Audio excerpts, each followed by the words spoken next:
Now that this is dry and I've cut it out, and you can choose to cut yours out at this point, or you can leave it till later. But now we're ready to start painting the mirrors on. So for this part, you're going to need obviously a couple of brushes. I recommend a square brush because it will fit really nicely into these rectangular shapes.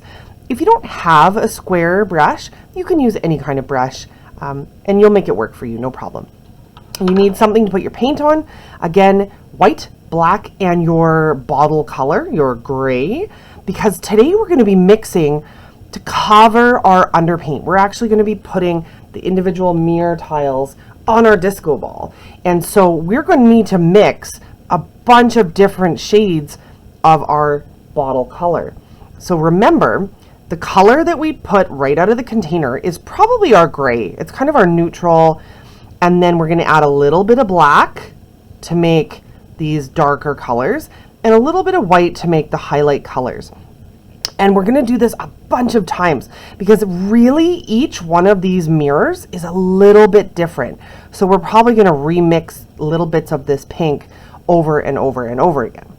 Okay, so it doesn't really matter where you start, but go back to your original reference picture and have a look and say, okay, I think I'm actually going to start with some of my darker areas, which, remembering from the last step, I blocked in and kind of have those visible on my underpainting. So that's going to kind of guide me. All right, I'm going to set this out of the way and maybe put something to protect your work surface, just because painting can get a little bit messy. So I've got some scrap paper.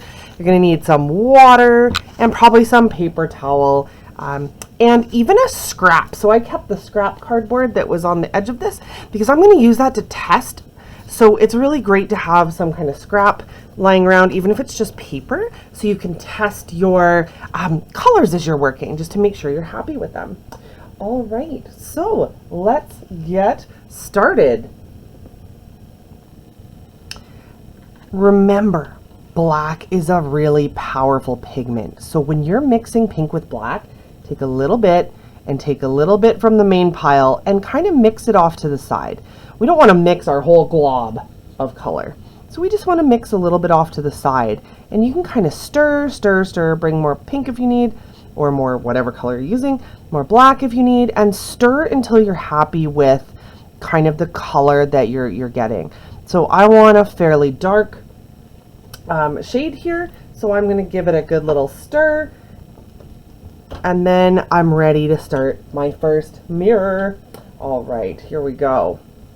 So I'm going to start again, probably right about here, and just brush across and filling in that rectangular mirror. Now, don't panic too much about, try to stay in the lines, but don't panic too much if you go out of the lines a little bit, because the very finishing touch is we can add the grout, which is that little space in between the mirrors. We can add that back. Okay, so I'm going to go back into my palette and back into my pink and just sort of keep remixing these dark mirrors as I'm painting. So I'm going to do a few, and you can leave a little bit of a space between the mirrors. You can see the little crack there. That's going to act as the grout. If you think about a real disco ball, all those little mirrors are kind of stuck together. So you can leave that little line, and it will help kind of guide you as you're painting. So what I'm going to do is do a handful of these darker rectangles, these darker mirrors, and then come back and we'll talk about it a little bit more. But as you're going, don't be afraid to go back into your color, back into the black, because what that's going to do is make each one of these dark squares a little bit different, which is cool because it'll make your final effect really, really interesting. Okay, so go ahead and get started, and we'll come back after some of the dark sections have been taken care of. Okay, I'm going to stop and come back for a moment and just touch base. So I've started to fill in a lot of my dark mirrors, or if I go back to my reference photo, the spots on my disco ball that are the darkest. So I've been looking at that while I'm working. Now it's important to share, I haven't used any white yet. So all I have been doing is using my base color, which is the pink, and the black, and bringing it together a little bit at a time. And you can see the reason for doing that is that each of these squares now ends up being just a tiny bit different, even though they're all dark.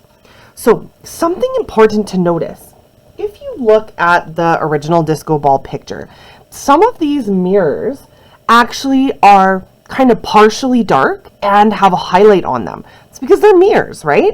So if you look, some of these mirrors are dark on one corner and light in the other. So what can we do about that? I want to show you these ones on the side are really like that. They're half dark and half light. So you can start by taking your dark color and putting that on the first half of your kind of rectangle mirror.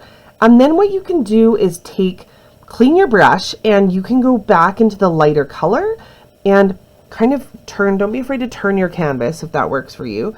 And then add that lighter color to the second half of the mirror squares, and you can overlap them. So you want to blend them, go back into your other color, dark light, but you can get a really nice overlapping kind of shade just by going back and forth into your light color and your dark color. And then what that does is it basically gives you two colors on one square. Now, at the end, don't stress too much, because at the very end, the last thing we're going to do is go in and put highlights on some of these mirrors, just to make it really feel like it's glittering in the light. But if you have a couple of those mirrors that are dark on one side and light on the other, you can absolutely create that effect using your paint just by going back and forth. Like I said, start here, start with your base color.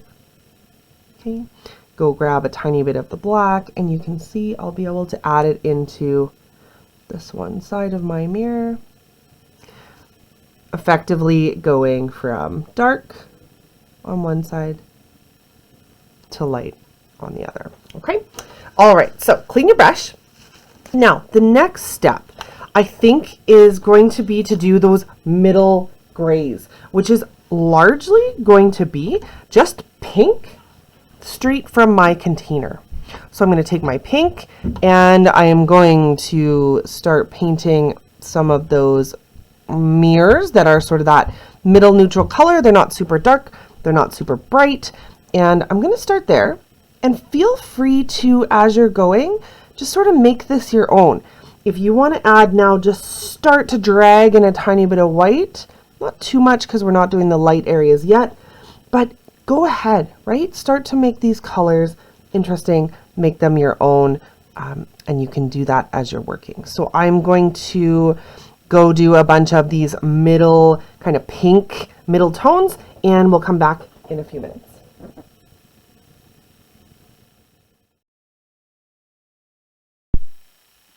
Time to touch base again. So I'm really happy with the progress so far. You can see I've got a lot of different dark shades mixed, and I have got some of those middle range. They kind of blend in.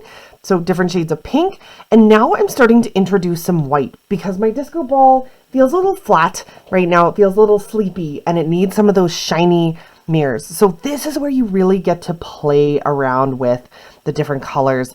Don't be afraid to paint over a piece a second time if you like, but now start to go back in and mix the other way. So now we're going to add a little bit of pink to the white, because we really want to brighten up some of those areas where the light is hitting our disco ball or hitting those mirrors, and you want to get almost white in some of those little squares. So go back in, go ahead, don't be afraid to mix everything you got, mix these things all together as you're working.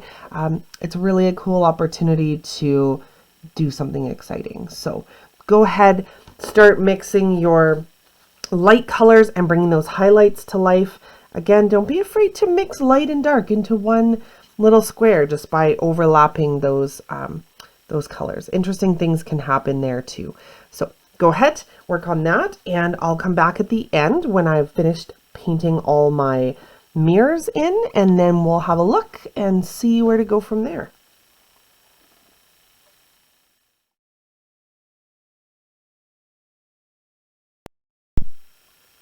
Fantastic. My mirrors are done.